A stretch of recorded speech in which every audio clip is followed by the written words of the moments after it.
আমি জানি না আমার মধ্যে কি কমতে আছে যে আমাকে ভালোবাসা যায় না। দর্শক, আপনার যে অভিনেত্রী বসে আছে সে কিন্তু একজন অভিনেত্রী, একজন সাংবাদিক। সে একজন ছেলে খুঁজছে বিয়ে করার জন্য। আমি প্রেমে পড়ার মতো সুখ অবশ্যই নাই। এই যে আমি বললাম যে আমি ওয়ান সাইডেড, তবুও আমার খুব ভালো লাগে যে আমি ভালোবাসি, আর সেই মানে এক দিক থেকে ভালোবাসি, কিন্তু আমি তার প্রতি তবুও লয়াল। সে আমাকে ভালোবাসে না, তবুও আমি লয়াল।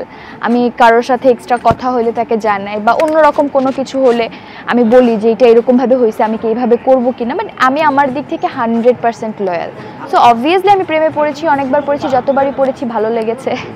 প্রেমে পড়ার যন্ত্রণাটা যে কি কষ্ট, কিরকম যন্ত্রণাদায়ক, এটা আসলে যারা পড়েছে তারা বোঝে।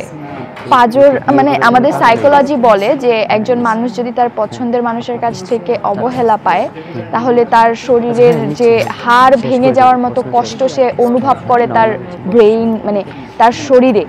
সো ইভেন আমি যে এখন বলছি আমারও এরকম ফিল হচ্ছে যে আমার বুকের পাজর ভেঙে যাচ্ছে, যে আমাকে মানে আমি জানি না আমার মধ্যে কি কমতে আছে যে আমাকে ভালোবাসা যায় না, বাট আমার ফিল হচ্ছে এটা। সো যেমন এটা আনন্দদায়ক, অবভিয়াসলি আমি যখন প্রেমে পড়েছি তখন আমার অনেক ভালো লেগেছে, stomach in butterflies in my stomach. But যখন এটা যন্ত্রণাটা ফেস করতে শুরু করছি তখন এটা আরো সুন্দর হয়ে গেছে, কষ্ট পেতেও ভালো লাগে।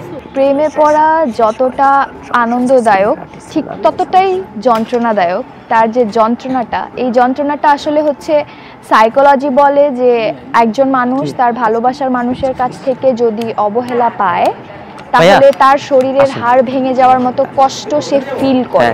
হাড় ভেঙে যাওয়ার মতো কষ্ট আমার ফিল হচ্ছে যে আমার পাজরের হাড় ভেঙে যাচ্ছে এই কথাটা বলতে সময়। তো প্রেমে পড়া যেমন আনন্দদায়ক, যে স্টোমাকে বাটারফ্লাইজ, সেরকমই যে যন্ত্রণাটা আনন্দদায়ক। সো হুমায়ুন ফরিদি স্যারের এই কথাটা 100% ট্রু। তখন ওই কষ্ট পেতেও ভালো লাগে। This is very real. মানে মানুষ কত কষ্ট থেকে যে এই কথাগুলো বলতে পারে, এটা আসলে যে এই সিচুয়েশনে পড়ে সে জাস্ট বুঝে। আমার নাম তাবাসসুম মারিয়া। দর্শক, আপনার যে অভিনেত্রী বসে আছে সে কিন্তু একজন অভিনেত্রী, একজন সাংবাদিক। সে একজন ছেলে খুঁজছে বিয়ে করার জন্য। আমি একজন ডান্সারও, আমি হিপ হপ ডান্সার, আমি বেলি ডান্স করি। যদি কেউ ডান্স থিমে কিছু করতে চান আমাকে নক করতে পারেন। আমার ডান্স দেখে আপনারা ডিসঅ্যাপয়েন্ট হবেন না। দর্শক, আমি একবার ওনার সাথে ডান্স করব। হ্যাঁ, আমি একজন ডান্স করব, দেখি আমার সাথে উনি কেমন ডান্স পারে। ওকে।